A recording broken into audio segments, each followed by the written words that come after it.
Bonjour à toutes et à tous. Je suis très heureux de vous retrouver après votre week-end d'intégration pour accueillir Marc Mimram. Cher Marc Mimram, l'école est très honorée que vous ayez accepté de venir donner cette leçon inaugurale ce matin. Vous êtes architecte et ingénieur. Vous êtes un ancien élève de l'école des Ponts. Votre formation est ancrée à la fois dans les sciences et techniques et dans les arts et les lettres, puisque au-delà de votre double formation, vous avez étudié le génie civil à Berkeley et vous avez étudié en France à la fois les mathématiques et la philosophie. Vous avez vous exercez votre activité dans une structure que vous avez créée il y a plus de 25 ans. Vous travaillez à des projets en France et à l'international très variés, aussi bien des ponts, des passerelles, des gares, des édifices sportifs, culturels, des logements. Vos travaux ont été récompensés par de nombreux prix. Je citerai la prestigieuse Équerre d'argent pour la passerelle Solferino à Paris. Vous êtes aussi très soucieux de l'enseignement de votre art. Vous avez enseigné ici même, à l'école polytechnique fédérale de Lausanne, à l'université de Princeton. Vous êtes professeur d'architecture à l'école d'architecture de Marne-la-Vallée, où vous êtes, vous êtes responsable de la filière matière à penser, et avec Bernard Vaudeville, vous êtes ici présent, président du département génie civil et construction. Vous êtes responsable d'un cursus commun aux deux écoles, intitulé Structure et architecture. Votre leçon inaugurale s'intitule Structure et architecture, un projet partagé. Je pense que vous allez nous parler de l'ensemble des raisons qui président à la réalisation des grands projets. Vous allez faire rêver le public. Je vous en remercie.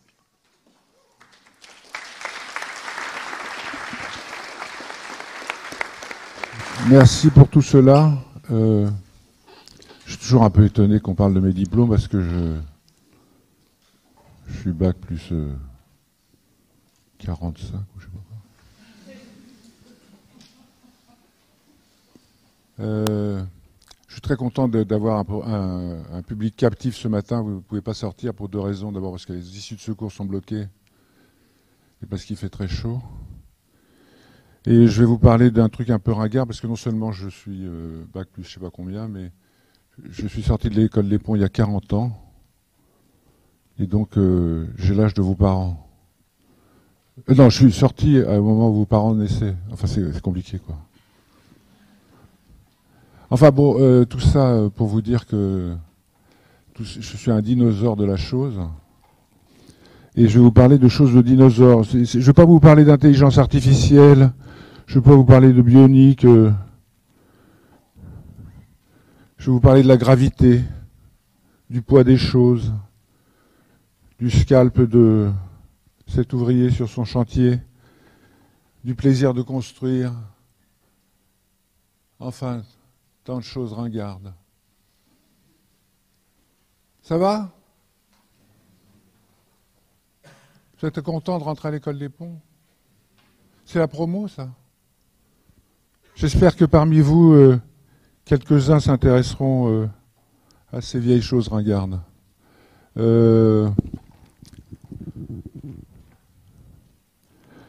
Pour commencer, un peu de morale. Après on déconnera davantage.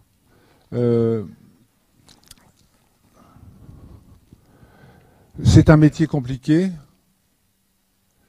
dans lequel on a une très grande responsabilité, quel qu'il soit, quelle que soit la filière que vous choisirez. Parce qu'on a la responsabilité de transformer le monde. Alors c'est pas une ambition, c'est une réalité. tout ce que nous utilisons pour construire, que ce soit ce bois qui est vraisemblablement un bois de la forêt tropicale, cet acier inoxydable qui vient du sous-sol, cet aluminium qui vient de Nouvelle-Guinée, tout cela appartient au monde.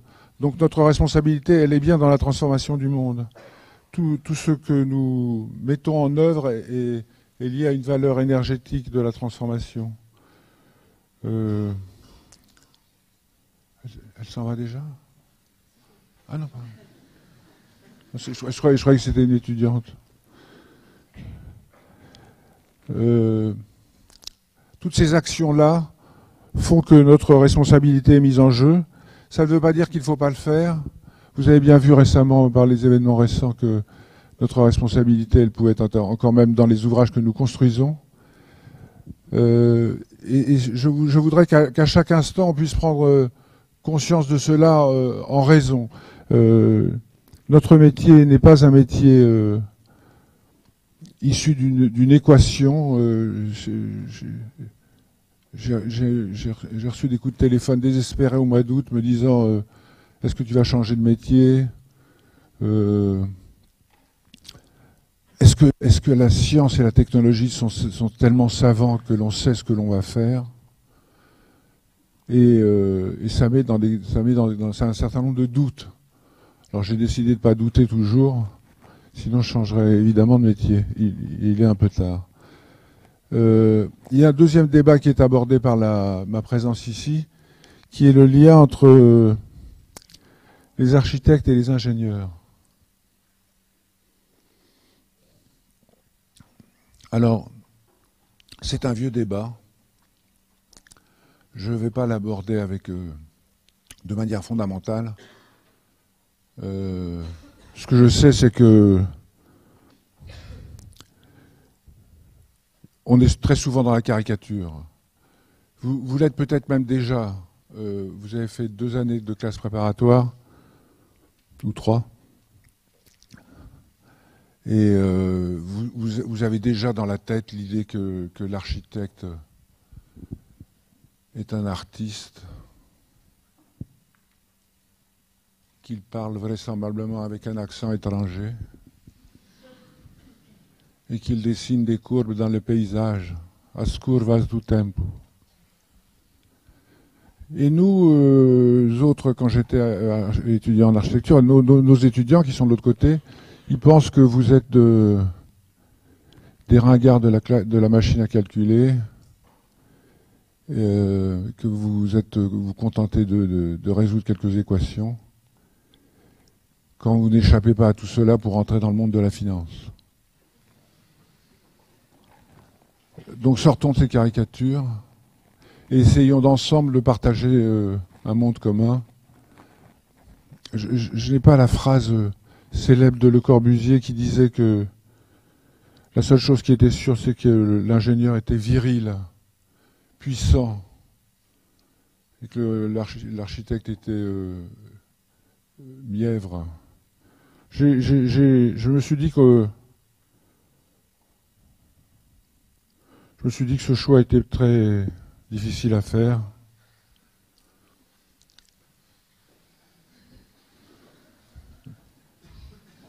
Et que je ne serais pas... j'ai juste détourné le bas de la couve de Libé. Hein. Et que je ne rentrerai pas dans ce débat aujourd'hui. Firmitas, utilitas, vetustas, venustas, tout ça est passé parce que la ville générique est une ville terrible qui se développe partout dans le monde. Nous, on construit beaucoup en Chine. Et quelle est la place de l'architecte là-dedans? Quelle est la place de l'ingénieur là-dedans? Je reviens au monde de la finance. Ils sont vraiment plus puissants que nous là-dessus. Et leur responsabilité est plus grande encore. Je ne vous invite pas à quitter notre monde pour le monde de la finance.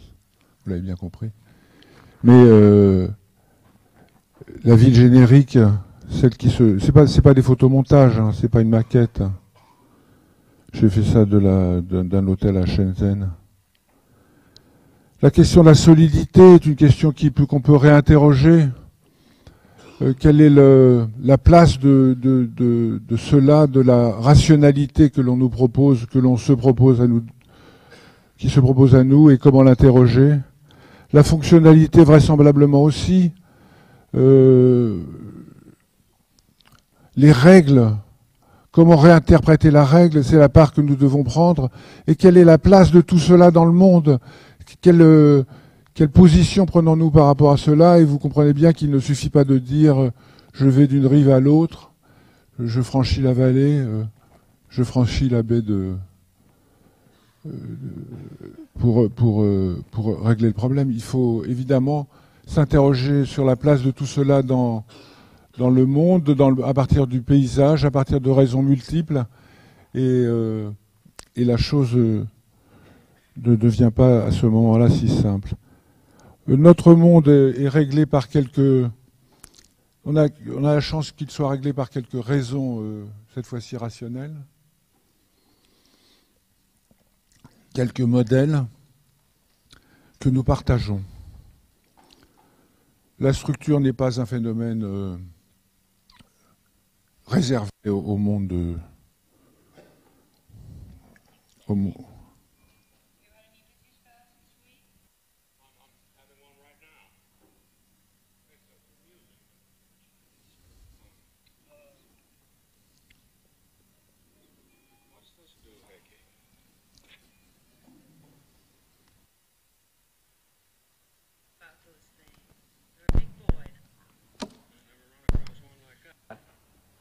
Brand new, revolutionary uplift.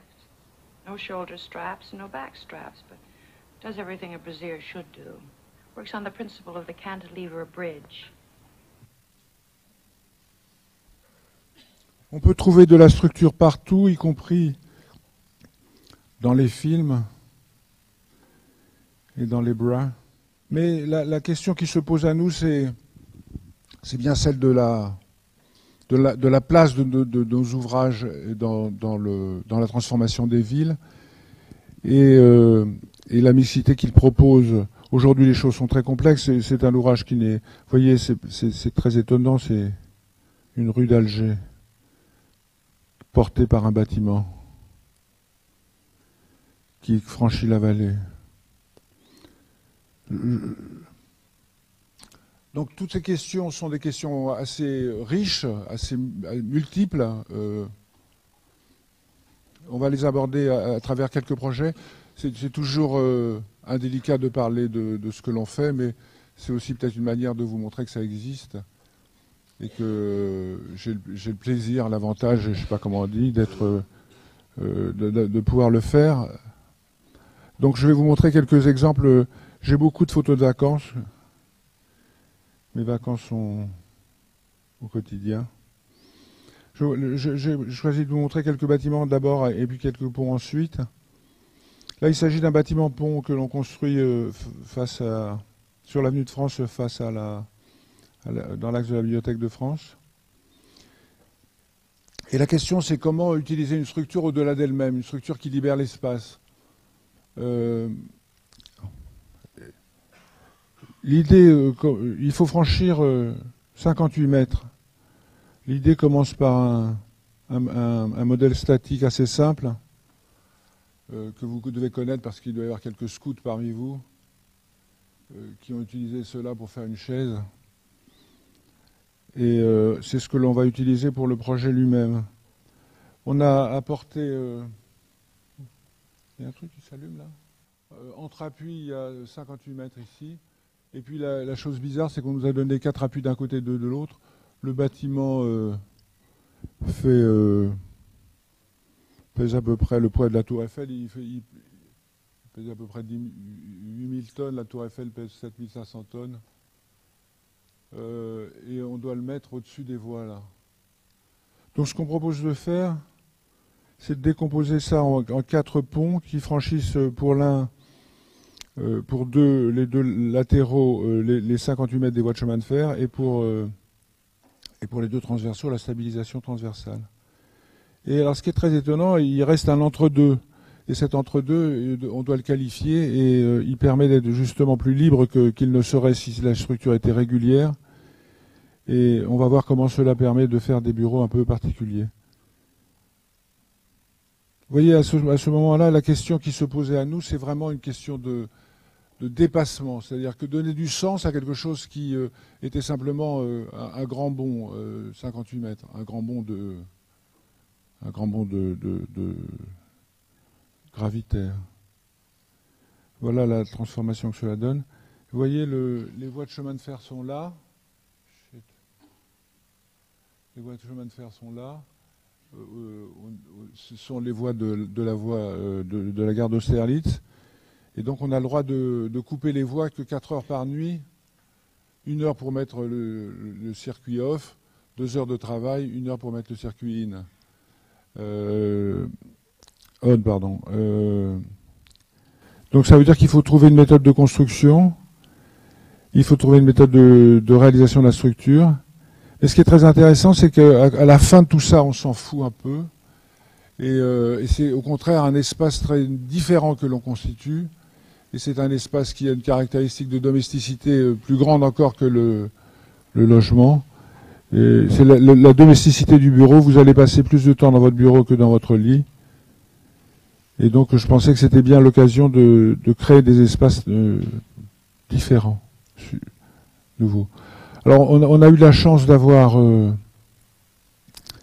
2 ponts latéraux qui permettaient de glisser l'ouvrage. Donc on va faire cela, on va construire les ponts latéralement, les glisser, les redescendre et puis les remonter ensuite. Vous allez voir ça tout de suite. La première chose que l'on doit faire quand on construit au-dessus des voies, c'est ce qu'on appelle un crash deck, c'est-à-dire un solde qui permet d'empêcher le gars que vous avez vu, le punk, tout à l'heure, de laisser tomber son clou sur les voies de chemin de fer parce que ça fait désordre sur les trains.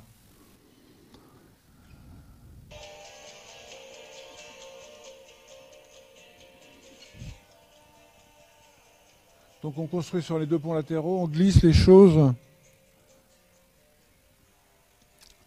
On glisse les 2 premiers ponts. Ça avance de quelques centimètres par heure. Ça, c'est ce qu'on avait proposé au moment du concours. On redescend, puis on monte la structure, et puis elle devient ensuite une structure classique que l'on vient à remplir. Et au-delà de ces 4 franchissements, se constitue un espace qui est un espace de nature très différente, puisque on y habite autrement.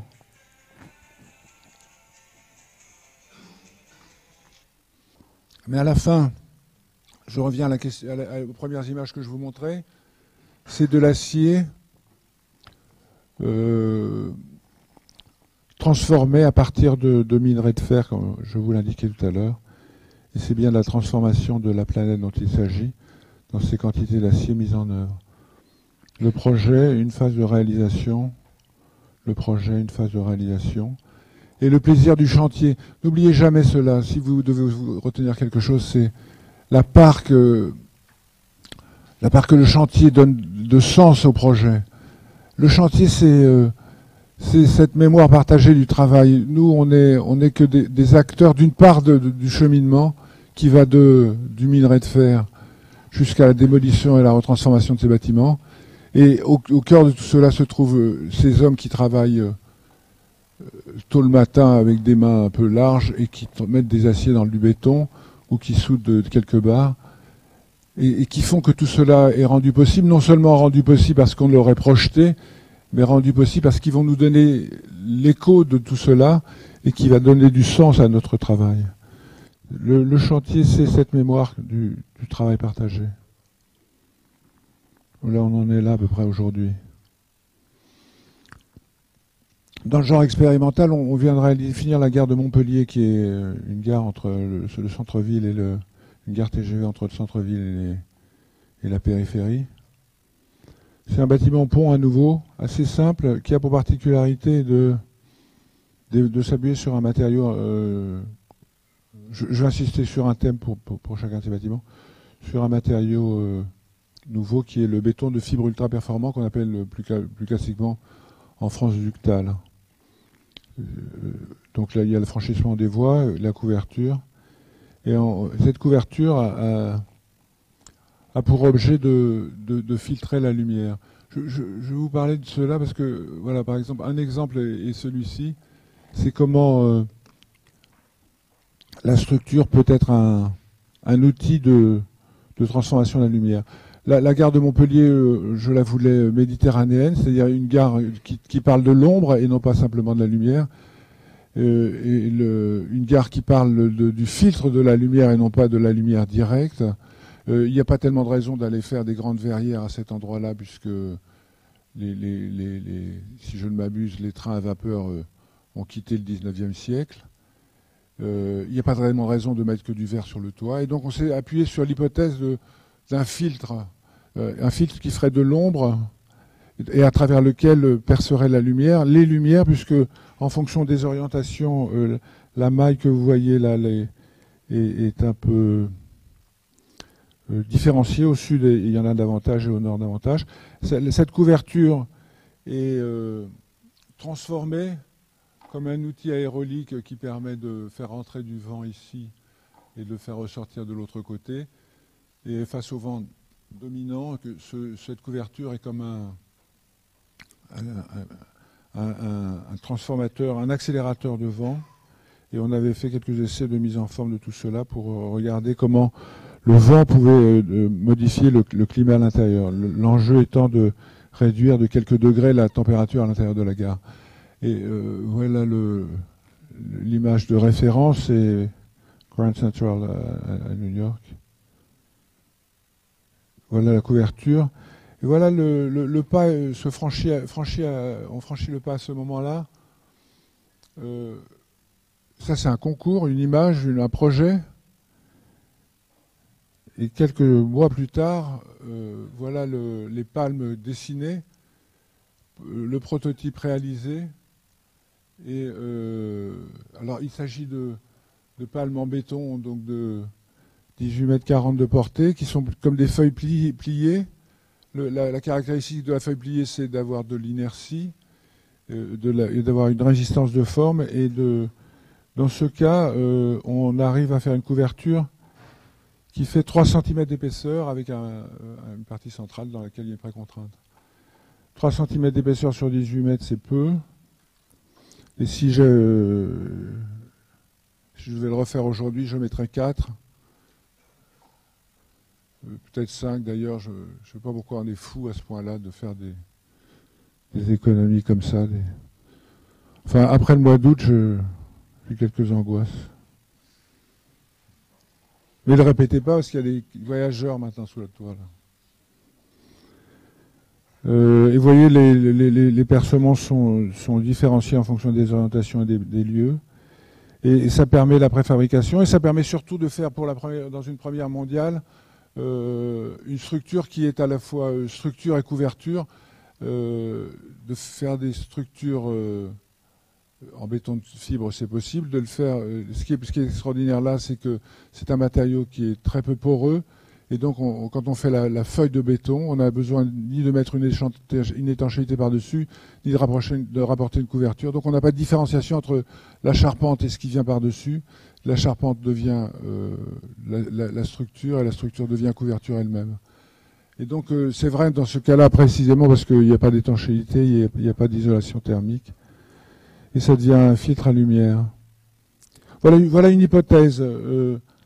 Je pense que les projets peut se résumer jamais à cela, ne peut jamais se résumer à cela, mais c'est toujours d'une hypothèse que naît le projet.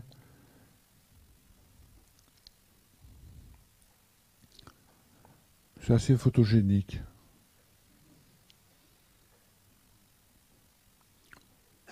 Je dis ça parce que ça prouve pas forcément que c'est bien. Mais en l'occurrence, c'est pas mal. Alors là, c'est vide. Et alors, je vais vous montrer une photo que j'ai prise il n'y a pas très longtemps. Et étonnamment, il y a des gens. Les écolos, contrairement à ce que je croyais, j'ai vu la porte-parole d'Europe Écologie Les Verts l'autre jour, qui me dit qu'elle était contre la gare de Montpellier, parce que je n'ai pas très bien compris pourquoi exactement, mais parce que je croyais que les trains c'était bien, mais des fois je me trompe. Je me trompe parfois. Je me trompe souvent. On a souvent quelques débats un peu violents avec le monde extérieur. Je voulais dire politique. Bon, alors, c'était juste pour eux, mais ils ne sont pas là aujourd'hui. Je voulais leur montrer qu'il y avait des gens dedans. Parce que cette gare n'est pas en fonctionnement très bien encore, parce qu'il manque la gare Le Baronnie, Montpellier, et puis un jour, il y aura plus de monde.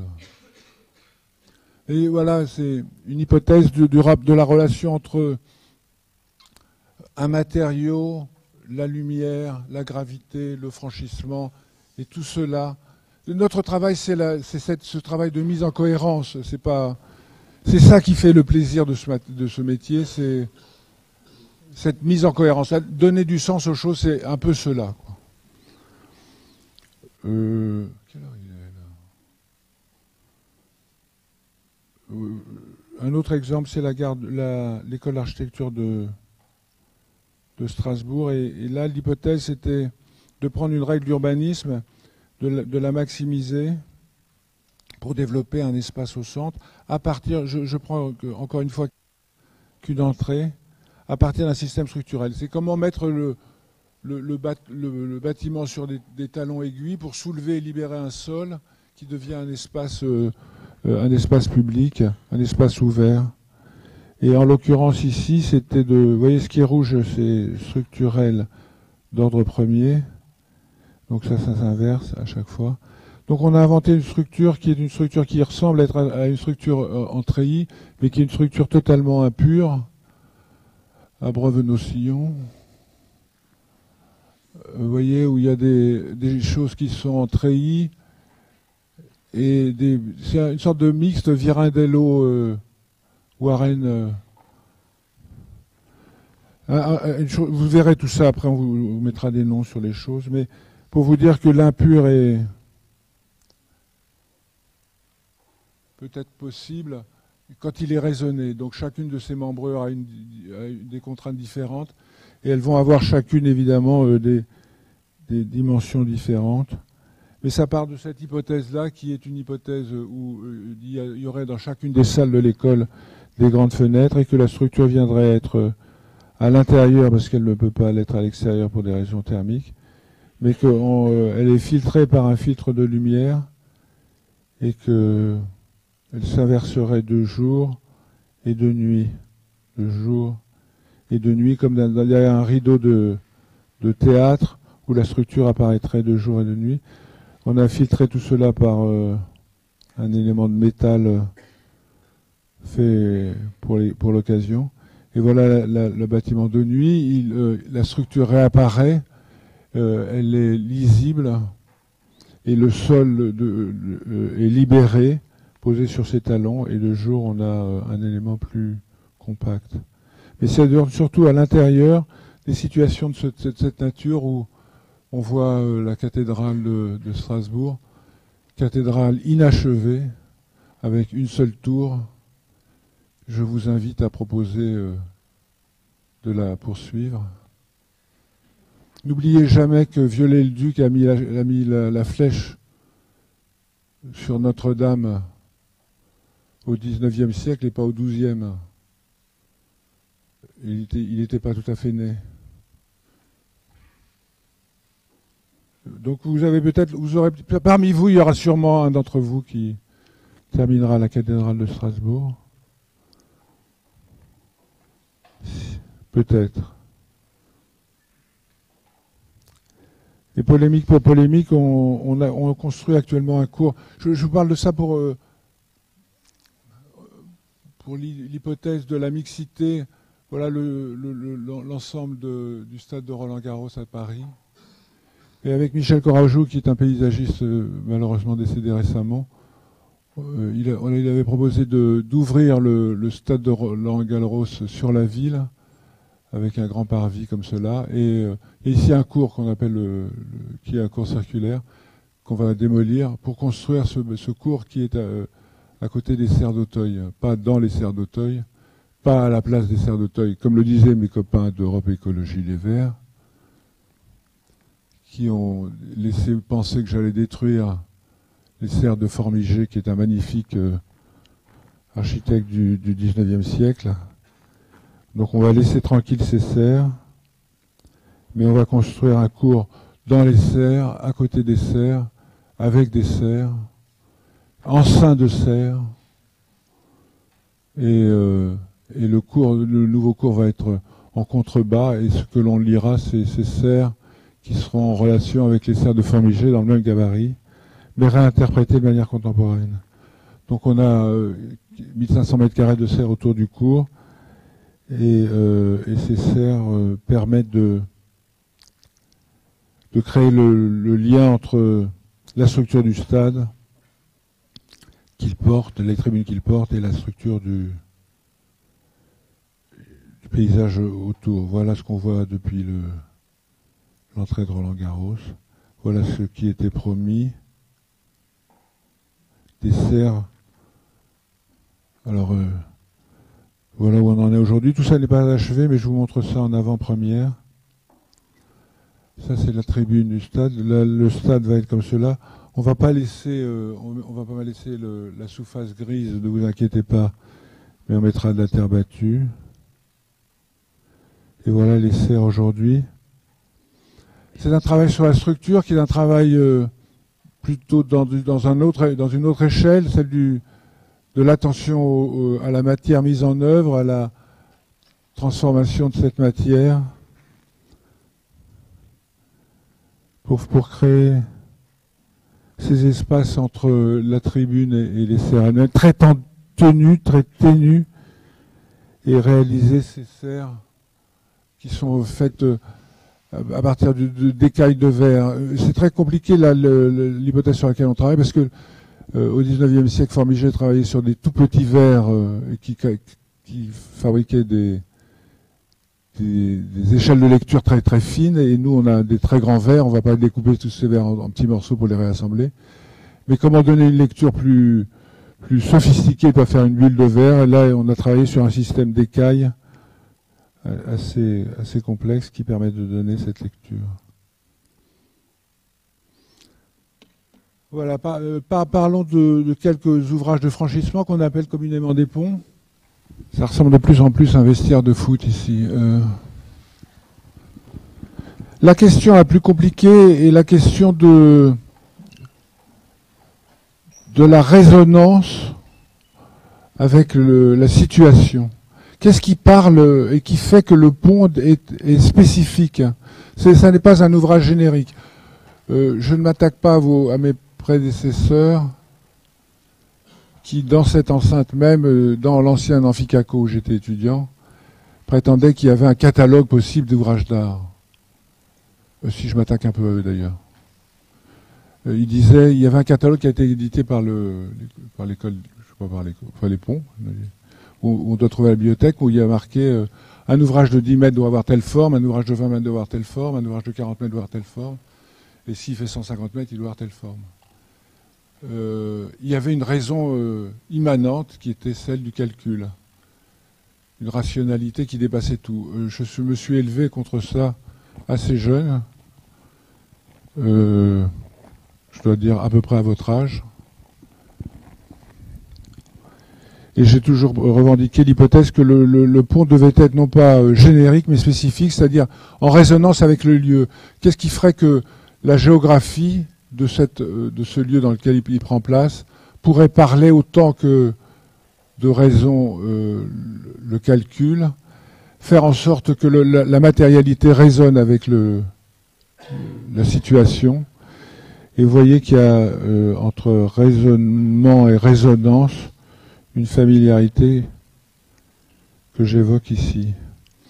Voilà les Ljubljana, un espace public, avant tout un espace public, faire en sorte que le pont soit ce lieu de partage, je dis des structures architecturales, un lieu de partage. Le pouvoir était représenté jusque très récemment encore par les bâtiments essentiellement. En son temps, les églises, on parlait des cathédrales tout à l'heure, les bâtiments publics, les mairies, tout ce qui était dans le catalogue de Durand. Aujourd'hui, ça n'est plus cela. La puissance publique ne se représente plus à travers ces bâtiments aussi, de manière aussi symbolique.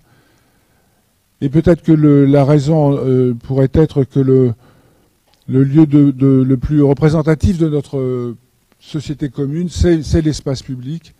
Et cet espace public, c'est le lieu de la démocratie, puisqu'il est à tous, par tous, et réapproprié par chacun. Ici, le pont de Prague, ou à Istanbul, le franchissement du Bosphore. Je préfère à celui d'aujourd'hui, plus distant de la prise en compte de chacun. Les ponts sont des ouvrages symboliques, on le sait, non seulement par ce qu'ils font, mais par ce qu'ils unissent, pas simplement fonctionnellement d'un côté à l'autre, mais vous voyez bien que il y a plus qu'une symbolique là, à détruire un ouvrage. Je vous parle du rôle de la destruction, de la ruine, comme symbolique de la détermination des hommes à couper le lien, non seulement le lien fonctionnel, mais le lien social entre eux. Les ouvrages d'art n'ont pas échappé à la rationalisation de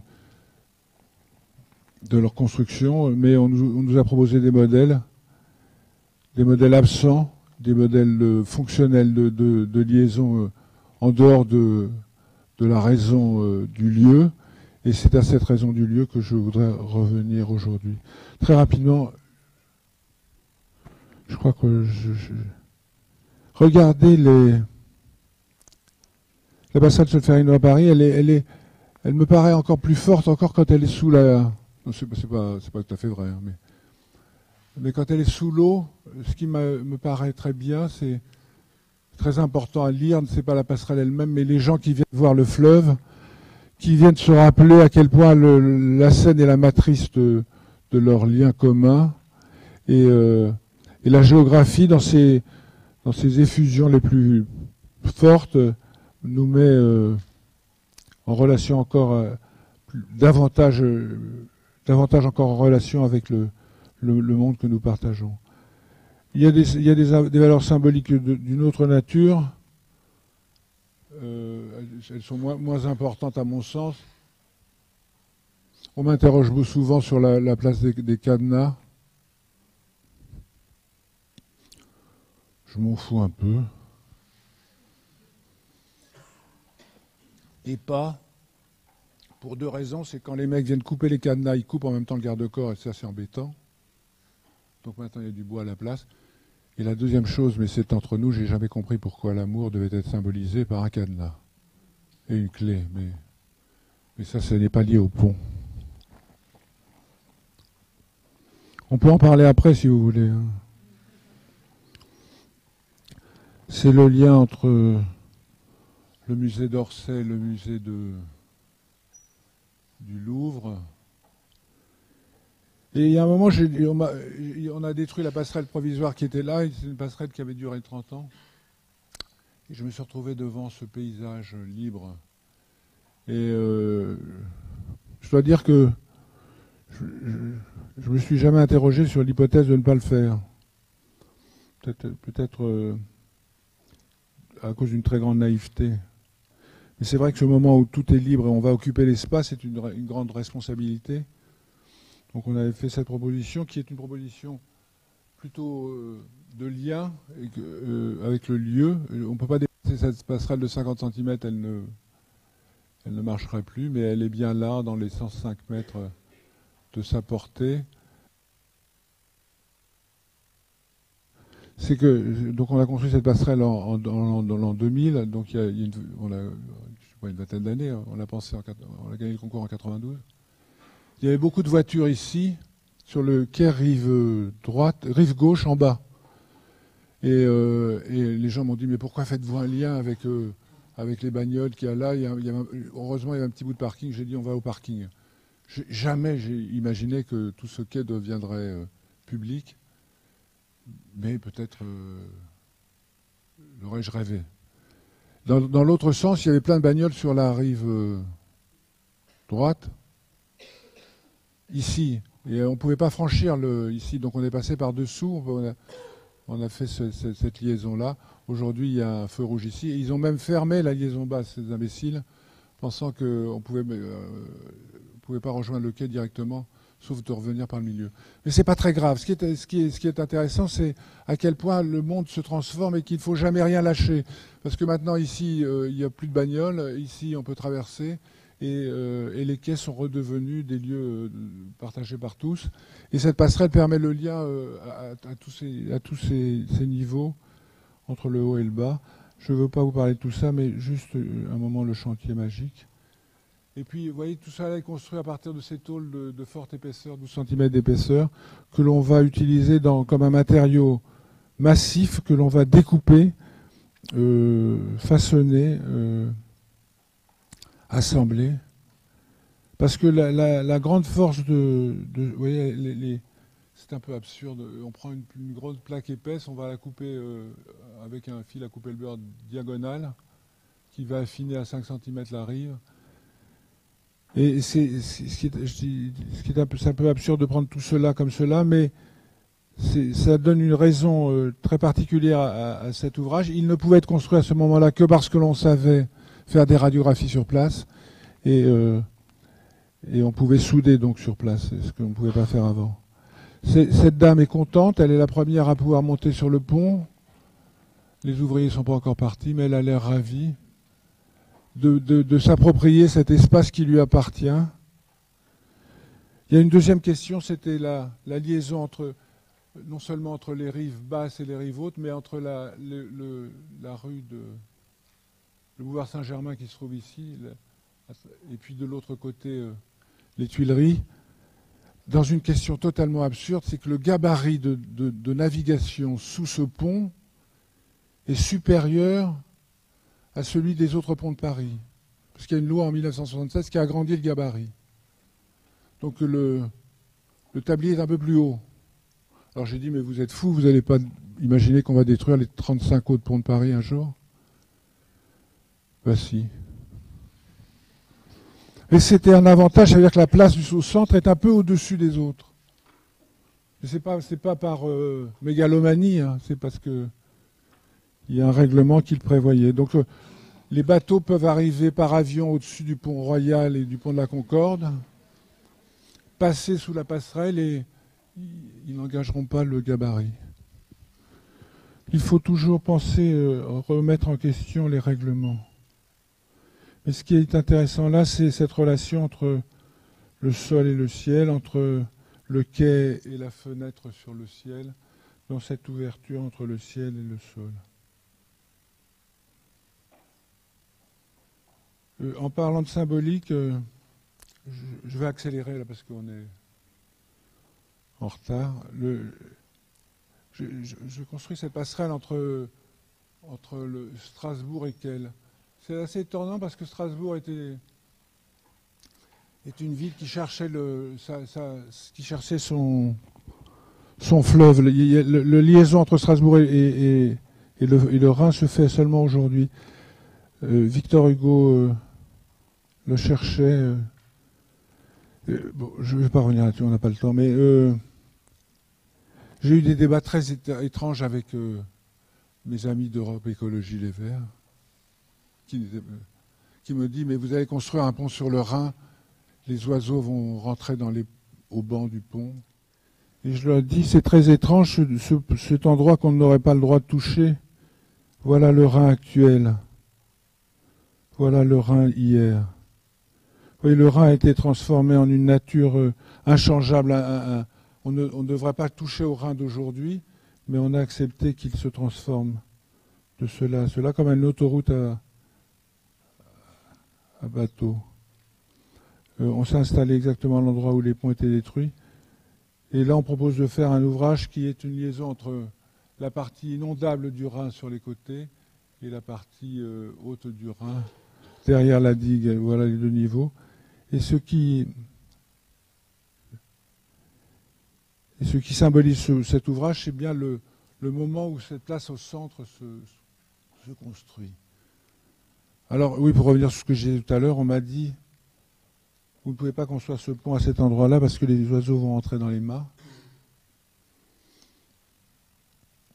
Il faut le déplacer parce qu'il y a une famille de canards qui se trouve là. Alors on a eu des débats jusqu'à ce qu'un jour un écologiste ornithologue allemand vienne dire mais ces canards, il y en a plein à 100 km de là, ils sont vraisemblablement égarés.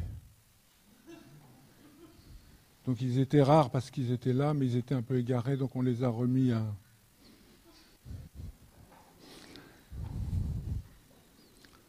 Après on m'a dit, mais il faut peindre ce pont en clair, de lumière claire, parce que comme ça les oiseaux verront le pont la nuit.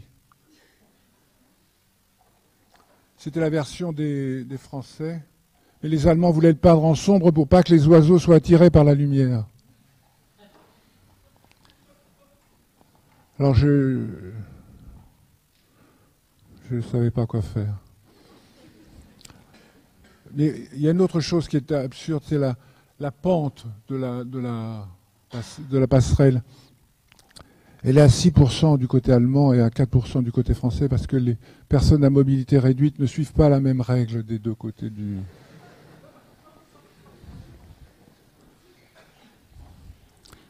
Alors un jour j'étais énervé, j'ai dit au maire, mais dans une réunion publique, mais faites attention parce que les poissons peuvent heurter la pile. Ça n'a pas fait rigoler. Voilà la place au centre, et maintenant cette place est une place symbolique de la liaison entre la France et l'Allemagne. Et cette liaison que l'on avait créée, qui est une liaison un peu complexe, quelqu'un m'a dit ça ressemble à une bande de Möbius. Je dis c'est pas très grave, c'est un peu comme la relation franco-allemande. Pour ceux qui se souviennent de la bande de Möbius. D'ailleurs, si on la coupe en deux, la bande de Möbius, elle devient 2 anneaux. Peut-être qu'on pourrait essayer.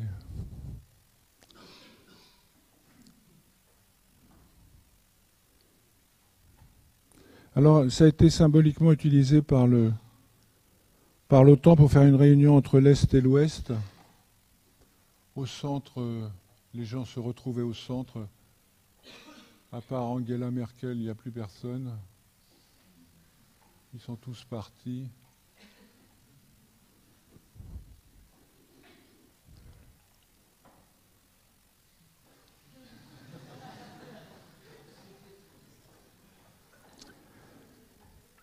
Le pont est peut-être un toit également. On a construit ce pont entre Rabat et Salé. Vous voyez, là je vais revenir sur l'hypothèse des ponts aubanais. Quand j'ai passé l'oral pour ce concours, ils me disent mais vous faites un ouvrage où il n'y a pas de mât, de haubans. C'est pas très moderne. Il faut qu'on montre la modernité.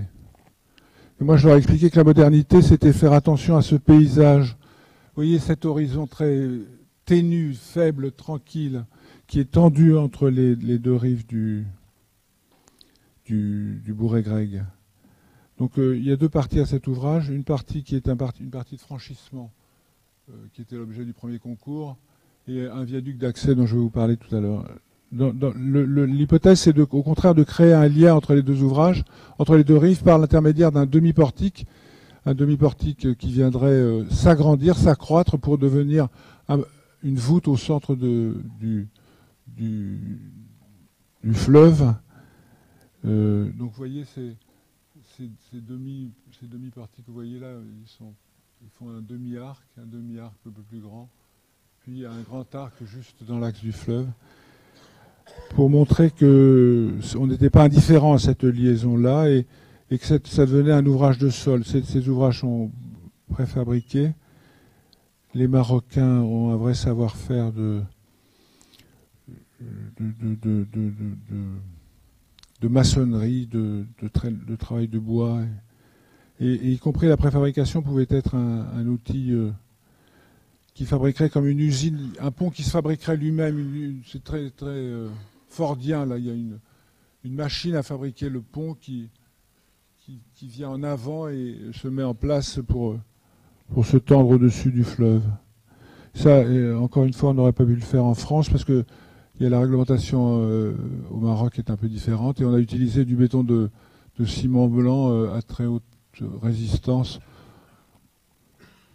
comme une dentelle de béton qui vient s'élégir au centre du fleuve.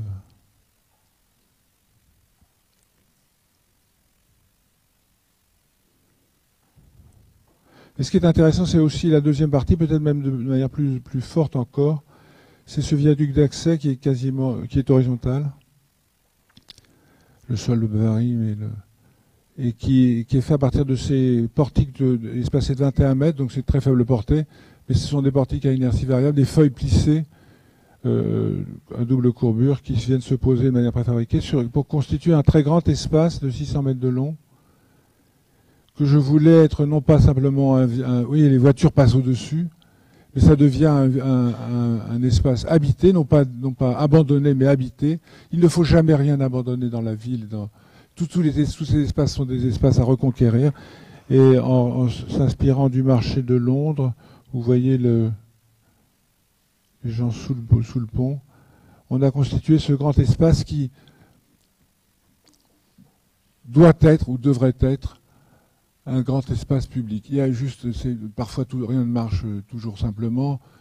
Les Marocains sont très fiers de cet espace, donc ils l'ont fliqué totalement. Et un jour j'ai dit, il faudrait faire un souk. Alors vous comprenez bien que c'est une connerie de dire un souk. C'était une expression presque néocoloniale de ma part. Pourtant on a mis de l'eau et de la lumière sur chacun des piles, et j'imagine qu'un jour, alors là il y a des gamins qui font de la musique, ça résonne bien. Mais ils sont tellement contents qu'ils empêchent les gens de se l'approprier, ce qui est pas terrible. Mais un jour, ça va venir. On n'a pas abandonné, et ça devient un grand espace offert à tous. La seule intervention intéressante, c'est que récemment, ils devaient construire un centre commercial sur la gauche, là, ici. Donc ils ont commencé à faire les fondations, ils ont commencé à monter, et le roi est passé et a dit, mais ça va gâcher le pont. Ils ont démoli le centre commercial. C'est pas mal. Oui.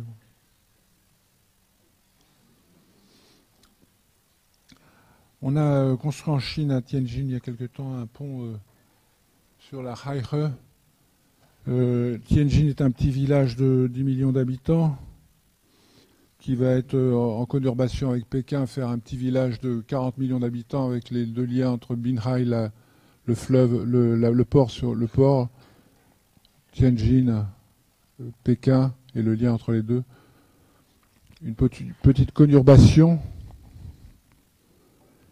Et alors, il y avait un projet à faire, et quand on a fait le concours, il y avait ce quai-là. Alors le concours prévoyait de passer le long du quai, là, et de faire une voie express le long du quai. Alors je me suis dit, c'est un peu bizarre, moi j'arrive de Paris, on enlève les voies express le long des quais. Aller en faire une à Tianjin, bon, ça doit être des sauvages, mais quand même, on va pas faire une route ici.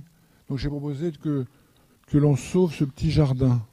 Ce petit jardin avait une particularité, c'était un jardin qui a été conservé depuis la Révolution culturelle, depuis 1976, en son état.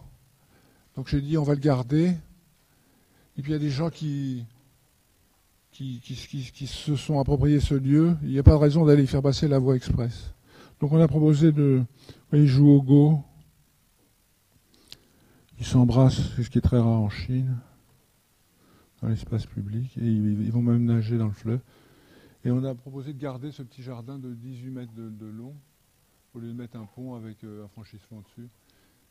Donc on a transformé ça en 3 espaces. J'ai insisté sur cette particularité de l'ouvrage, et une autre, qui est qu'on a liaisonné ces arcs par ce qu'on appelle des pétales, qui sont des liens qui empêchent le flambement de l'arc dans ses faibles dimensions. Donc on peut faire des fagots d'arc liaisonnés par ces pétales qui ont pour objet de travailler la lumière de jour ou de nuit. Ce qui est vachement intéressant, c'est qu'on a fait ce prototype. Ce qui est vraiment très intéressant, c'est que l'usine se déplace. Vous voyez le monsieur avec ses grandes mains dont je vous parlais tout à l'heure, il est lié à cet ordinateur un peu vieillot. Voilà. Mais l'image qui est là, c'est une image qui nous met en relation avec l'usine en Chine. C'est-à-dire les dessins, c'est nous qui les faisions à Paris pour qu'ils soient dans leur géométrie complète réutilisés à Pékin. Donc ce qui est très intéressant avec la transformation numérique du monde, pour ce qui nous concerne, c'est qu'à contrario, on n'est pas dans le virtuel, mais on peut s'approcher davantage encore du réel, se mettre en relation avec la fabrique, être dans l'usine très loin, y compris en Chine, et faire en sorte que le lien entre le chantier et la pensée, la matière et la pensée peuvent se rejoindre davantage. Vous avez la chance de cela. Ne pensez pas que vous allez vous éloigner dans un monde virtuel des jeux. Mais au contraire, je pense que ça va nous rapprocher du réel. Vous voyez, ça c'est un prototype. On a 64 fours qui permettent de chauffer Ça c'est de la fibre très high-tech, mise en place de manière très low-tech, pour fabriquer ces 64 fours différents qui vont polymériser et encadrer le lien structurel entre les deux parties des arcs à fagots. Ouais.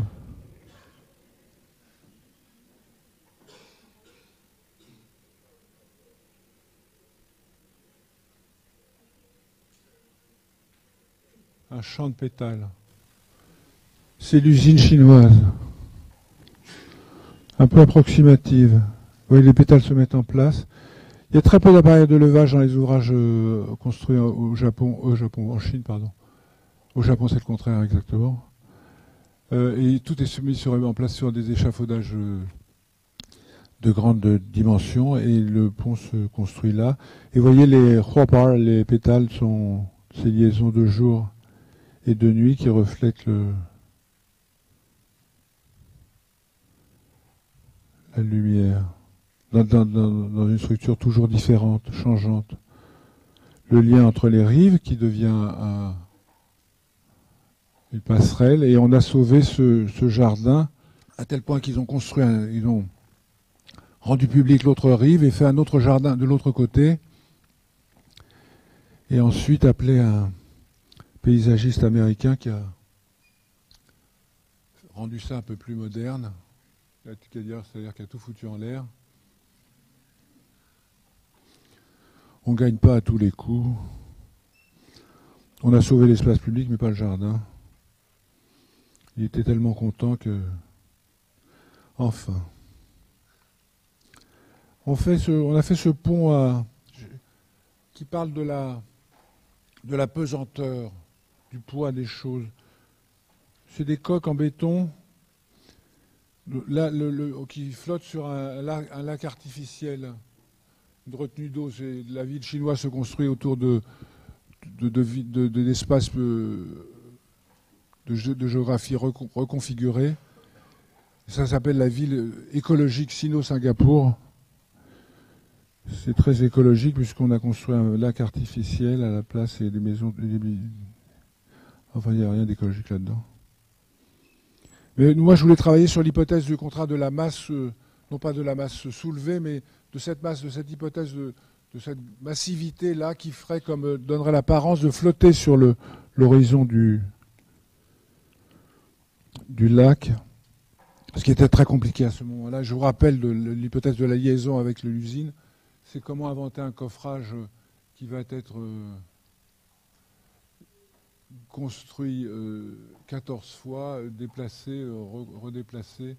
Et en fait, la grande intelligence du projet sera été le mode de réalisation du coffrage. On a coupé le lac par moitié, puis construit le pont. Et vous voyez, ces coques, ça c'est pas une image de synthèse, une fois construit. Ces coques sont des coques à double courbure à inertie variable. Et on retrouve, vous allez entendre parler de tout ça, ce qui se faisait en Europe ou ailleurs dans les années 60 ou 70. C'est comme cette masse flottante sur le lac. Je dis souvent aux aux Chinois que c'est pas une inspiration, mais ils cherchent toujours des images de référence. Alors je leur parle de la Louve romaine, mais ils comprennent pas vraiment.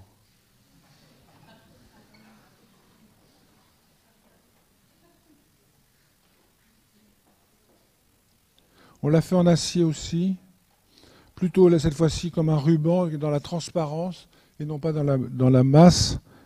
Et voilà les images de synthèse du départ. Et voilà la réalité.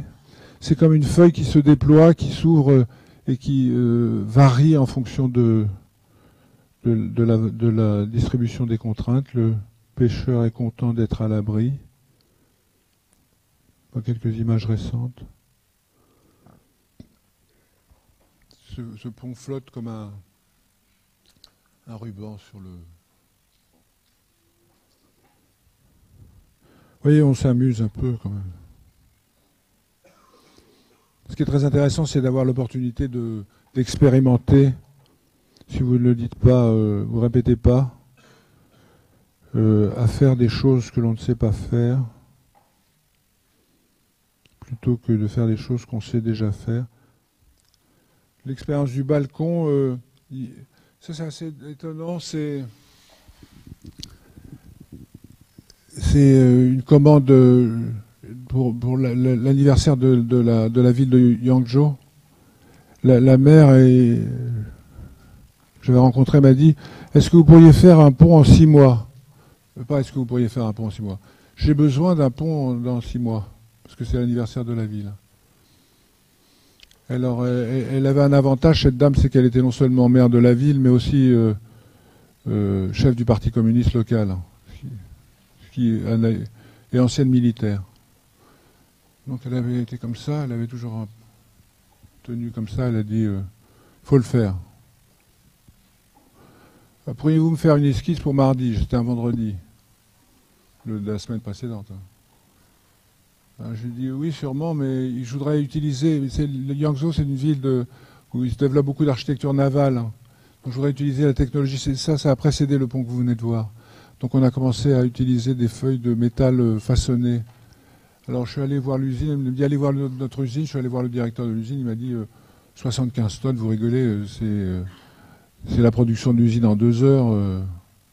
On peut pas se mettre au service d'un pont, nous on fait des grands bateaux. Elle a appelé le directeur de l'usine. Quelques heures après, on avait l'autorisation de le faire. C'est l'avantage de la démocratie chinoise. Et vous voyez, le pont étant encastré à ses extrémités, Ah non, mais ils ne savent pas tout ça, la distribution de moments, tout ça. Bon, enfin, aux extrémités, le moment est plus fort. Il est encastré là où il y a une inertie plus importante. Un point de moment nul ici, pour ceux que ça intéresse. Et l'encastrement à nouveau, un point de moment négatif au centre. Donc ça donne cette coupe-là. Et ça permet de façonner cette tôle. Là, c'est pas une image de synthèse, hein, c'est la réalité. Les Chinois, je vous disais, cherchent toujours, il faut toujours donner un nom. Alors, ils l'ont appelé Liu Shu, la feuille de saule pleureur. Alors, ils m'ont dit, êtes-vous inspiré par la feuille de saule pleureur? J'ai pas nié.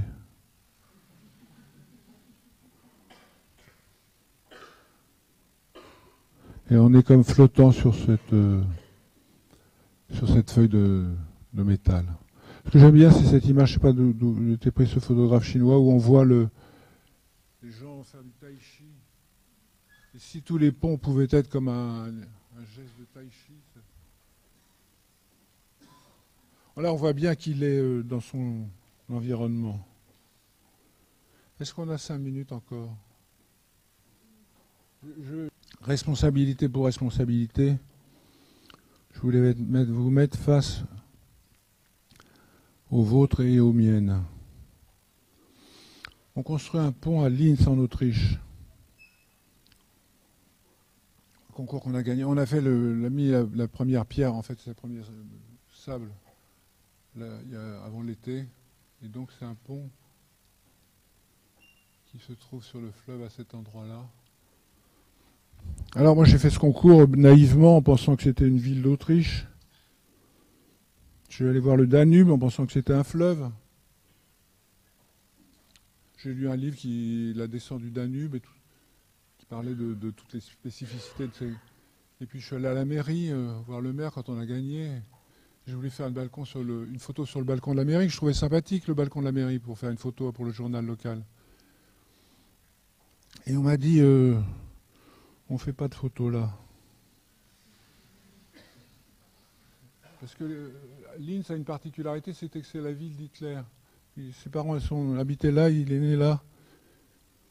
Et c'est là où il a déclaré l'Anschluss sur le balcon de la mairie. Donc on ne fait pas de photos là. Alors j'ai regardé cette histoire. Et je suis vraiment un naze, j'aurais pu regarder plus tôt. Heureusement je ne l'ai pas fait d'ailleurs. Et vous voyez, Speer, l'architecte d'Hitler, regarde une maquette là. La place de Linz.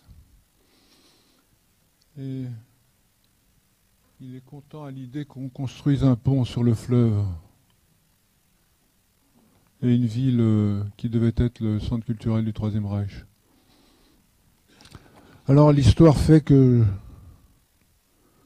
je vais construire ce pont.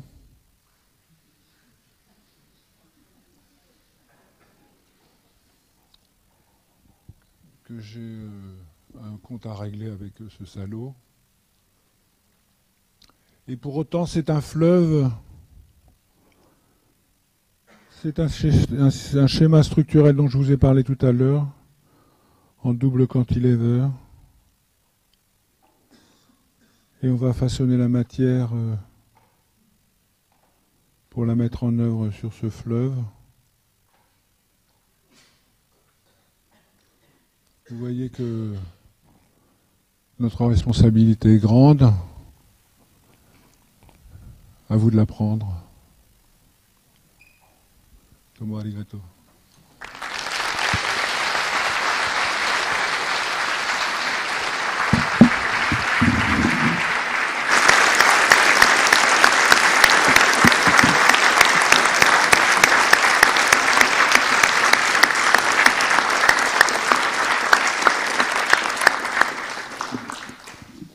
Merci infiniment, Marc Mimram, pour votre leçon inaugurale, pour avoir montré toutes les facettes du processus créatif, pour avoir sans doute suscité des vocations parmi nos jeunes élèves. Alors vient maintenant le temps des questions. Voilà, je vais venir vers vous avec le micro. Merci. Alors je m'appelle Théo Mariani, je voulais vous demander, vous présentez bien l'aspect artistique, etc. Oh mais... non. Oui. Vas-y. Vous présentez bien l'aspect artistique, etc. de tous les ponts, mais enfin de toutes les structures en général, mais est-ce que justement à force de vouloir faire des ouvrages de plus en plus créatifs et de plus en plus beaux, on n'aboutit pas à négliger l'aspect technique et à faire des constructions de plus en plus dangereuses, comme finalement l'histoire récente a pu le montrer. Voilà, merci. Merci de cette question qui revient au début de notre débat.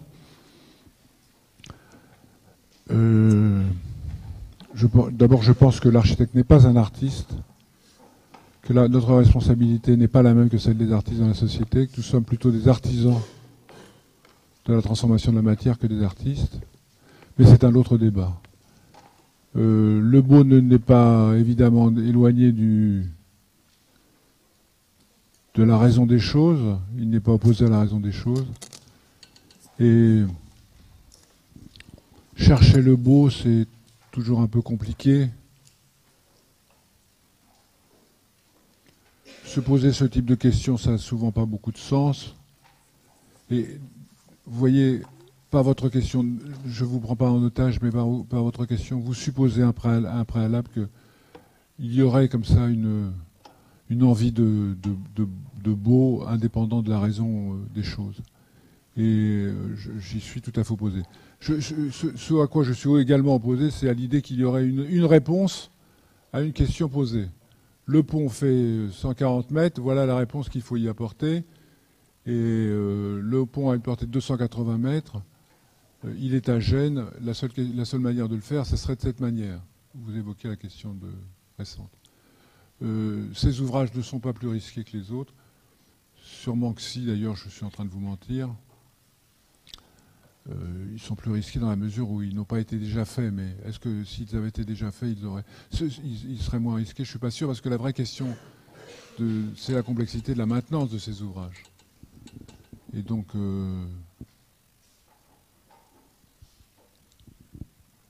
il y a un plaisir à... Il y a un plaisir à croire encore au progrès. Construire un voile de 3 cm d'épaisseur, personne ne m'oblige à le faire. Mais je crois que l'économie de matière est une des responsabilités que l'on a dans le monde d'aujourd'hui. Et parfois pas, parce que quand les coques en béton sont là, peut-être qu'on pourrait faire un bon ouvrage plus économe en matière, mais symboliquement, il était plus fort à cet endroit-là. Enfin, vous voyez, la raison est multiple. C'est ça que j'essaie de vous dire. Mais elle est raison. Il n'y a jamais un beau qui viendrait de ma puissance créative, divine, qui s'imposerait de mon seul fait. Je tente toujours de vous expliquer la raison des choses. Et s'il faut, je suis prêt à le refaire davantage. Bonjour. Salut. Vous parliez de concours, donc c'est principalement par ce biais que vous trouvez vos projets? Vous parliez de concours à travers lesquels vous trouviez les projets dont vous nous avez parlé. C'est la principale manière dont vous trouvez vos projets? Oui. C'est quasiment l'unique manière de trouver des projets. J'ai hésité un moment parce que je voulais vous dire que quand j'étais à votre place, il n'y avait pas de concours. Et je pense que la chose la plus importante que l'on ait fait dans ma génération, c'est d'obliger les gens à considérer que les ouvrages, les ponts sont des ouvrages aussi symboliquement importants, tant par leur position et la position qu'ils prennent en ville, qu'il faille faire des concours. Et donc, mon premier combat en sortant de l'école des ponts, ça aura été de dire il faut faire des concours pour les ouvrages d'art. J'espère que ça ne sera pas remis en question. Et c'est grâce à ce combat-là. À l'époque, il y avait un service d'État qui s'occupait de tous les ponts, qui s'appelait le CETRA, qui aujourd'hui n'existe plus beaucoup, je crois, et qui coiffait l'ensemble des ponts sur le territoire. Alors je me suis battu contre eux parce qu'ils géraient tous les ponts et il y avait 4 architectes qui habillaient un peu la corniche des ouvrages, et j'ai pensé qu'il fallait, alors c'était 4, alors j'avais écrit un papier, je vous invite à prendre la plume, contre la bande des 4. Et c'est pour ça qu'il y a eu quelques concours qui ont été lancés. Et c'est comme ça que je me suis fait quelques inimitiés, qui durent encore. Mais je suis content parce que si on n'avait pas fait ça, on n'aurait pas de concours pour les ponts et on n'aurait pas... En Chine? Oui. Maintenant, je m'intéresse plutôt au concours truqué, mais en Chine. Non, il y a des concours un peu bizarres en Chine. Mais non, il y a des concours. Oui, bonjour. Une question plus de design que de technique. On a vu là beaucoup de ponts que vous avez fait et beaucoup d'ouvrages, ils sont toujours très modernes. Alors je sais que c'est souvent lié à la demande des politiques comme pour le pont Hassan II, mais est-ce que vous pensez qu'on doit faire plus que des ponts modernes, ou est-ce que vous ne pensez pas qu'on peut faire du nouveau dans des ponts d'un style plus ancien qui respecte plus l'environnement des villes anciennes européennes? Qui respecte plus, vous avez dit? Un aspect qui sera plus proche de style plus ancien, des ponts en pierre, etc., qui correspond peut-être plus à des villes comme Paris. Plus? Vous avez dit qu'il respecte plus? Oui. Mais pourquoi il respecterait plus? qui serait plus cohérent du coup en termes de matériaux. Est-ce que ça serait davantage cette cohérence d'apparence? Est-ce que ce serait une vraie cohérence? Mais je vous la retourne. Parce que dans votre, vous allez faire attention à ne pas devenir un journaliste, parce que dans votre question, il y a déjà la réponse. Qui respecterait plus l'environnement parce que sous prétexte qu'il aurait une forme plus proche de ce qui avait été fait précédemment. Encore une fois, je vous dis, je crois au progrès, et je ne vois pas pourquoi on se devrait se mettre dans un faux mimétisme. Qui va construire des ponts en pierre aujourd'hui? Vous imaginez le coût des choses, le coût en termes de quantité de matière, le coût en termes d'efforts humains. Pourquoi ferait-on tout ça? Je ne dis pas qu'il ne faille pas construire en pierre, mais il faudrait construire en pierre aujourd'hui. S'il fallait construire en pierre aujourd'hui, il faudrait construire en pierre comme on ne savait pas construire hier. Parce que la particularité des constructions en pierre, c'était avant, je fais une digression,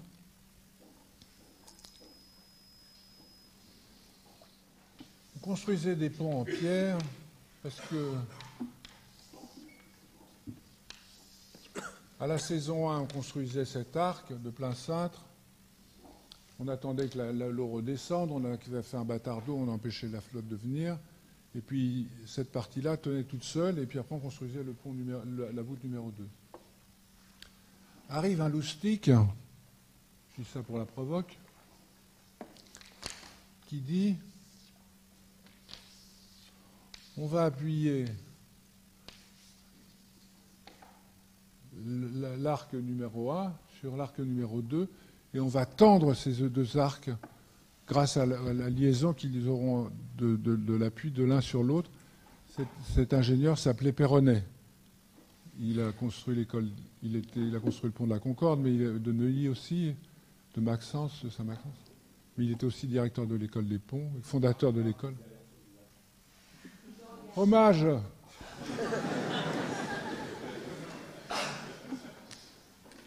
C'est lui.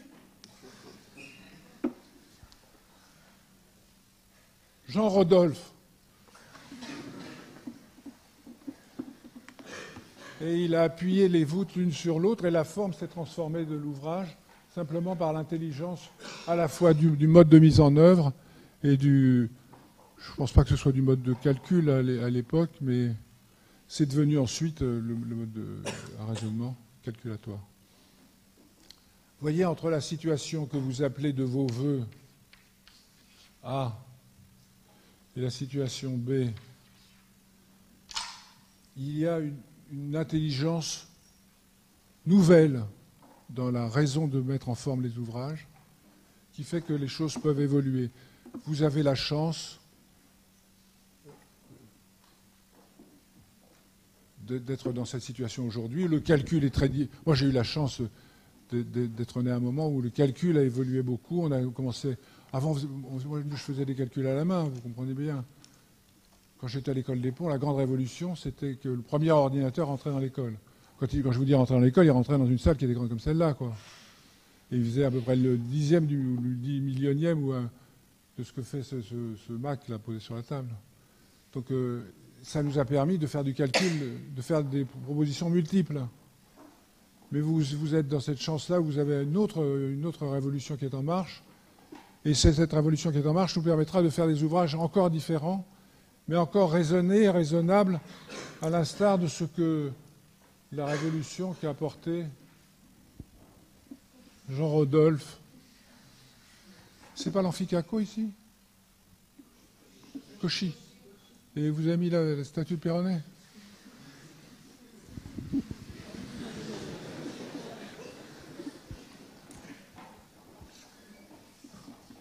Jean Rodolphe. Je suis très content d'avoir eu la chance de rendre hommage à mon illustre ancêtre. Ai-je répondu à votre question? Elle est bien la vallée sans lui, non? Et soudain, je ne compare pas Eiffel, hein, mais je veux dire, soudain le pont arrive et franchit la vallée. Et la vallée est différente. Et c'est là où je vous disais, on a une énorme responsabilité. Mais aujourd'hui, la vallée, elle est Garabie aussi. Elle est vallée et pont de Garabie. C'est-à-dire que soudain, c'est un métier compliqué parce que c'était peut-être mieux sans avant. Mais notre responsabilité, c'est que ce soit mieux après. Et donc, évidemment, ça devient comme un symbole fort de cette transformation. La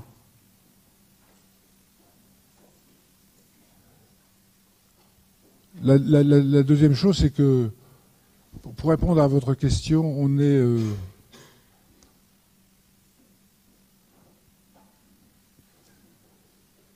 responsable de l'héritage, de porter l'héritage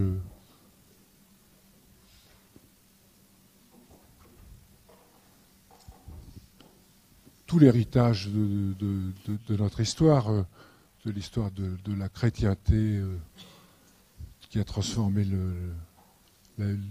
enfin, toute cette histoire nous appartient et on est, je veux dire, vive la France, vous voyez ce que je veux dire, je suis en train de partir dans un délire là, mais on doit porter tout cela. Et cet héritage-là, cette transformation que l'on opère aujourd'hui, elle se fait à partir de cet héritage-là. Mais les ouvrages sont souvent apportés, ça renvoie à la question du concours, par une hypothèse symbolique qui les dépasse très souvent. C'est-à-dire qu'à un moment, ces ouvrages que je vous montre là ne sont pas des ouvrages de la banalité du quotidien. Ça ne veut pas dire que les ouvrages de la banalité du quotidien, il faut les abandonner, au contraire. Mais là, ce sont des ouvrages qui ont une portée symbolique forte. Et c'est pour ça qu'il y a des concours et c'est pour ça qu'on les fait. Il y a peut-être une dérive à ce que ça devienne trop fort, trop démonstratif aussi. C'est sûrement la limite. C'est pour ça que je vous ai dit au départ, vous avez raison. C'est sûrement la limite. Mais par exemple, cet ouvrage qui est nulle part, vous voyez, les coques flottantes sur le lac à Tianjin, c'est juste une démonstration du possible à un moment de la société chinoise très étrange, d'explosion des villes. Et là-dedans, je viens et je glisse cet ouvrage comme une réflexion pour moi, sur les ponts. J'ai l'impression que, voilà, cet ouvrage-là, pour moi, c'est la coque, c'est la continuité de la voûte romane que vous appelez de vos voeux. Vous avez parlé à plusieurs reprises des problématiques écologiques. Et du coup, j'aimerais savoir comment vous gérez sur chacun des projets justement les questions d'éthique de l'ingénieur architecte et par rapport aux problématiques écologiques ou aux raisons de controverse sur le mobilier anti-SDF, par exemple. Pardon ? Merci. J'ai pas entendu la dernière partie. Comment vous gérez les problématiques d'éthique par rapport aux problématiques écologiques ou au mobilier anti-SDF ou ce genre de choses ? Ce qui me paraît le plus important, c'est que on donne pas à ces problématiques-là une résonance superficielle, instantanée et politicienne.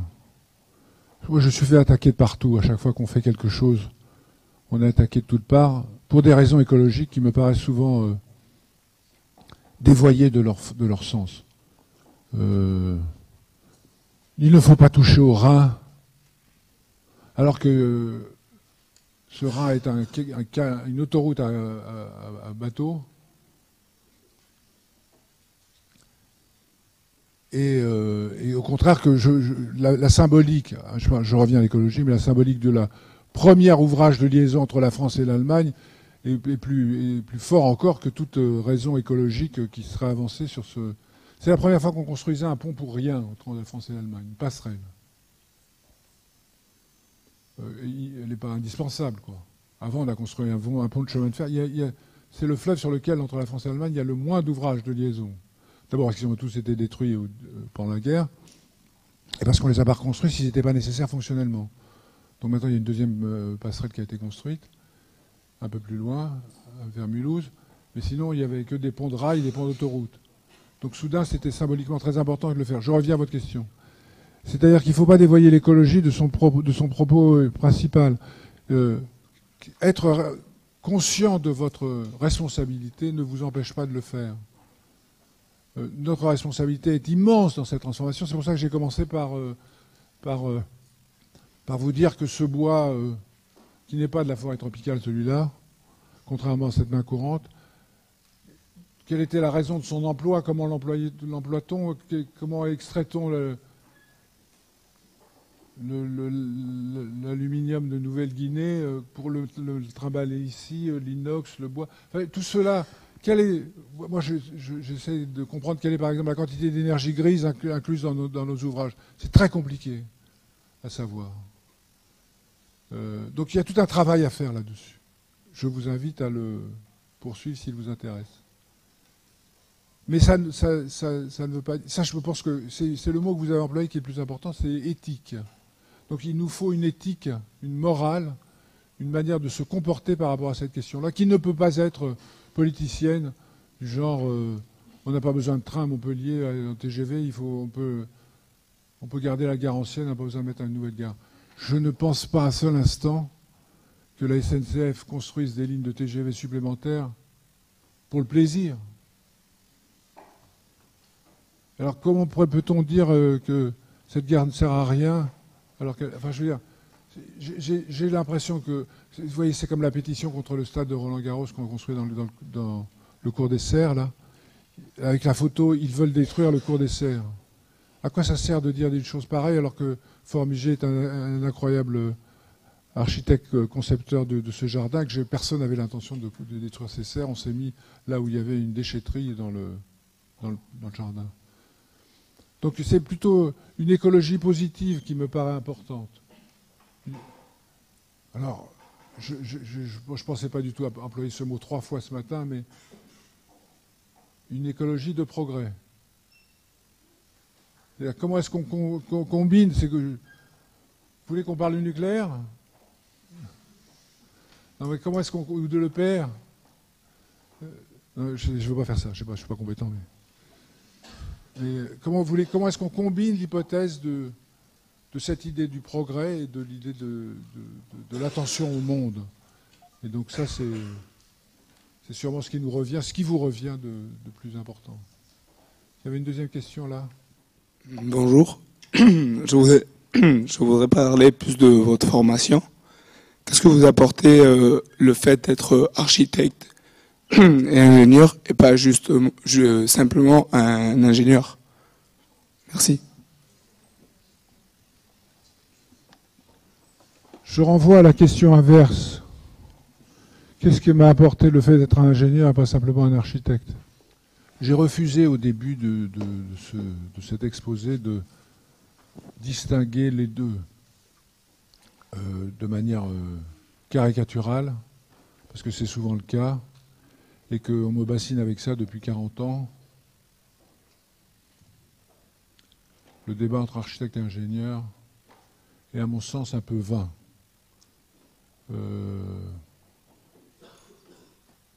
Ce qu'on a réussi à faire avec Bernard et à l'école des Ponts, c'est de faire en sorte que le lien s'opère entre les deux écoles, l'école d'architecture de Marne-la-Vallée, juste à 50 mètres d'ici, là, et l'école des Ponts, de manière à ce qu'un enseignement commun puisse naître. Je vais vous dire une chose très simple, je ne pense pas qu'il faille que tous les architectes deviennent ingénieurs. J'ai connu de très bons ingénieurs, de très bons architectes qui ne connaissaient pas la différence entre un poteau et une poutre. Ça aurait été bon qu'ils l'apprennent, mais bon, je ne citerai pas de nom. Quand j'étais ingénieur pour des architectes, je voyais des choses très étonnantes. Et je connais beaucoup d'ingénieurs qui n'ont pas de formation artistique, comme vous le disiez tout à l'heure. Et c'est peut-être pas indispensable. Mais c'est bien que ça puisse exister. Parce que ce qu'il faut qu'on partage ensemble, c'est la culture du projet. Et ce qui est compliqué, c'est l'idée du projet. Avant la culture du projet. Vous ne savez pas, parce que vous venez d'arriver à l'école, ce qu'est un projet. Et peut-être que ce qu'il faudrait, c'est que quand vous sortiez de l'école, vous sachiez ce qu'est un projet. C'est très compliqué, l'idée du projet. L'idée du projet, c'est de partir de rien, d'aller d'une rive à l'autre et de s'inventer des contraintes pour que ce soit raisonnable et cohérent. Et donc ça, c'est cette culture du projet-là, elle peut se faire dans des écoles d'architecture, évidemment, et elle peut se faire dans des écoles d'ingénieurs. C'est ça qui me paraît le plus important. Partager ensemble la culture du projet. Alors si vous ne voulez pas devenir architecte, c'est pas très grave. Si vous voulez le devenir, ça serait tant mieux. Pour vous surtout.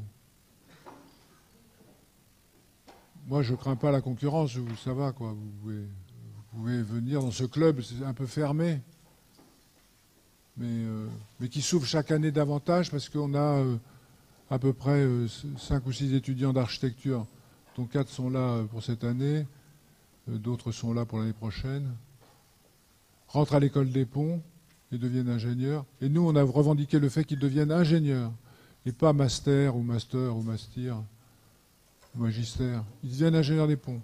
Et à l'inverse, que les ingénieurs, vous êtes ingénieur, vous êtes élève ingénieur, j'imagine, vous pouvez devenir architecte et devenir des architectes réellement, quoi. Et donc c'est bien que cette culture soit partagée. Mais encore une fois, tous les ingénieurs des ponts ne vont pas devenir architectes, et heureusement, parce que sinon là, ça serait embêtant, parce que là, on aurait une atteinte déloyale au marché. Mais que quelques-uns d'entre vous essaient de trouver ce chemin commun me paraît utile, et que les autres aient été obligés ce matin de m'écouter. Vous étiez obligés, donc vous n'avez pas le choix. Ça vous permet d'imaginer que ce monde-là est un monde possible, ouvert, un monde de plaisir, parfois quelques difficultés, mais un monde où on trouve à la fois confronter la raison des choses et les choix. Je veux dire, à la fin, ce qui est le plus compliqué, c'est de décider de faire des choses. Pas de dessiner, mais de décider. Et on va faire ça, et on va proposer cette solution-là. Vous me disiez, c'est un concours. À un moment, il faut se décider et décider. Et ce choix-là, il doit être fait en conscience, et c'est ce qu'on appelle le projet. Donc, c'est utile que ces cultures se soient partagées. Et l'architecture est une discipline, c'est pas un geste aléatoire. C'est une discipline au sens scientifique du terme, intellectuel du terme plutôt, et l'ingénierie aussi. Et ce vaste champ est ouvert, et je vous invite à y prendre votre part. Vous aviez dit que vos projets créaient beaucoup de conflits, et je voudrais savoir comment vous faisiez pour gérer tout ça, et si vous arriviez à imposer vos idées par rapport aux gens qui vous posent des soucis. Ça dépend, on travaille. Quand je construis un pont en Chine, ça crée rarement des conflits. Je ne travaille pas toujours dans des démocraties très fortes. En France, la démocratie est plus forte. Heureusement. Malheureusement, les recours sont multiples et incessants. C'est comme si on ne devait plus rien changer. Vous voyez, vous allez être désigné ce matin comme le ringard de service. Non, c'est pour déconner. Et les gens sont contre tout changement. L'esprit grenouillard réfractaire. C'est ça l'actualité, non? Mais c'était un mot, disait le président. Non, il faut se battre, quoi. C'est bien parce que en même temps, ça veut dire qu'il faut que vous puissiez argumenter. Tu as dit 3 ans, 6 ans sur Roland-Garros. Ah non, un seul projet. Non, celui-là n'a pas été modifié. Non, mais non, au contraire, je pense que ce qui est important, c'est de dire, on va faire ça, voilà les raisons pour lesquelles on va le faire. Et être sûr de cela, si on perd le combat, c'est que le combat était vain. Mais moi, je ne suis pas contre tout cela. Je suis contre les idées qu'on passe des milliers d'heures dans des réunions publiques où à la fin, tout est joué d'avance et le recours se fait quand même. Ça me fatigue, quoi. Je suis obligé de venir parler avec des gens qui s'appellent Horizon Vert, qui sont contre le projet au début du débat, à la fin du débat, et qui vont faire un recours au mois d'avril, puisque la limite du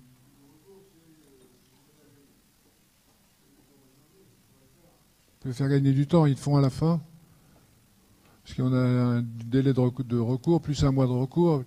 Enfin, je veux dire, on est dans un cas de procédure qui n'a aucun sens. Que le juge juge sur le fond des choses, en l'occurrence sur le bien public. Est-ce qu'on avait envie que Roland Garros aille à Versailles ou à Marne-la-Vallée? D'ailleurs, l'alternative, c'était qu'il vienne à Marne-la-Vallée. J'aime beaucoup Marne-la-Vallée, mais je ne suis pas sûr que symboliquement pour la France, ce soit plus fort de dire le tournoi de Roland Garros à Marne-la-Vallée, chez Disney, c'était chez Disney, plutôt qu'à Paris. Oui, Paris, la Tour Eiffel. Oui. Moi, je trouvais que c'était bien ce combat, même si c'était difficile. Donc, vive la démocratie, évidemment, mais attention aux abus, quoi. Enfin, c'est la chose. Hein. Oui. Bonjour, moi j'ai une question sur votre inspiration. Sur votre inspiration et sur vos idées, enfin comment vous trouvez vos idées. Et tout à l'heure, les Chinois vous ont dit qu'ils avaient appelé le pont feuille de sol pleureur. Est-ce que vous faites du biomimétisme ou à chaque fois c'est l'environnement qui vous décide ou vous avez des idées de pont à l'avance? Elle vient d'où votre inspiration? Encore une fois, il faut sortir la caricature. L'inspiration n'est pas divine. Elle ne vient pas du ciel. Elle vient de ce qui est là. Mon inspiration, elle vient de ma culture du lieu. C'est pour ça que je peux l'exporter en Chine. Parce que je connais rien à la culture chinoise. Moi, vous comprenez bien, je ne suis pas professeur de yin et yang. Mais je peux faire attention à ce qui se passe là, alors qu'eux-mêmes n'y font pas attention. Parce que j'ai entendu parler du fait que les quais de la Seine étaient rendus aux bagnoles, que c'était pas terrible. Et que j'ai appris que façonner de la tôle selon de l'industrie navale, c'était une occasion extraordinaire de faire de la double courbure, de la... Enfin, et qu'au Maroc, je me suis dit, la main-d'œuvre locale est une main-d'œuvre très inspirée et inspirante, parce qu'ils ont un savoir-faire artisanal très fort. Donc on pourra aller plus loin dans la complexité. Donc l'inspiration, elle n'est pas démoniaque, elle n'est pas divine, elle est dans la manière de lire les conditions prééminentes du projet. Donc c'est pas, mais je vous dis ça parce que les Chinois ont dit liu shi, la feuille de saule, ça ressemble à une feuille de saule. Je crois que la morphologie structurale inspirée des phénomènes de nature est très intéressante, mais elle n'est jamais intéressante dans la transposition. Il ne faut pas prendre une feuille de saule et dire on va faire un pont avec. Mais il faut comprendre comment la feuille de saule se comporte, quelle est la résistance de forme de la feuille de saule, et puis l'utiliser ici ou demain ailleurs dans un autre projet. Là où il n'y a pas de saule. Pas forcément, quoi. Mais j'ai appris ça, il faut qu'il y ait une image symbolique qui soit donnée à l'ouvrage. Oui, que la philosophie, vous avez un DEA de philosophie, et vous l'avez rappelé, enfin ça a été rappelé. Est-ce que la philosophie vous a apporté quelque chose dans votre réflexion et votre pratique architecturale? Je suis un philosophe de rien du tout. Je ne voulais pas quitter le monde des études. Parce que j'y avais passé quelques années et je me suis dit qu'à la fin, inquiet, je me suis mis à apprendre la clarinette et je me suis inscrit à un DEA de philo pour faire l'histoire de la résistance des matériaux. Donc c'est très... Je Vous allez être comme ça, vous allez voir dans 5 ans. Vous allez vous dire, mais qu'est-ce que je vais faire? Je vais rentrer dans le monde actif. Donc apprenez la clarinette, si vous voulez. Donc je suis devenu un très mauvais clarinettiste et jamais pas du tout un philosophe. Mais par contre, je me suis dit après, avec le temps, je vous invite à lire. Ça va être très prétentieux. Non, mais ça va pas faire. Non, Heidegger a écrit un texte sur les ponts qui est vachement bien. Il n'y en a pas beaucoup. Il parle de la rencontre entre les hommes et les mortels et les dieux, les vivants et les morts, le passage. Non, là, je vais les faire s'endormir en parlant d'Heidegger. Salut, ça va bien, vous allez devenir des ingénieurs, des architectes, c'est vachement bien. Ça va être bien. Wake up. Yes, we can. Salut les enfants, à bientôt.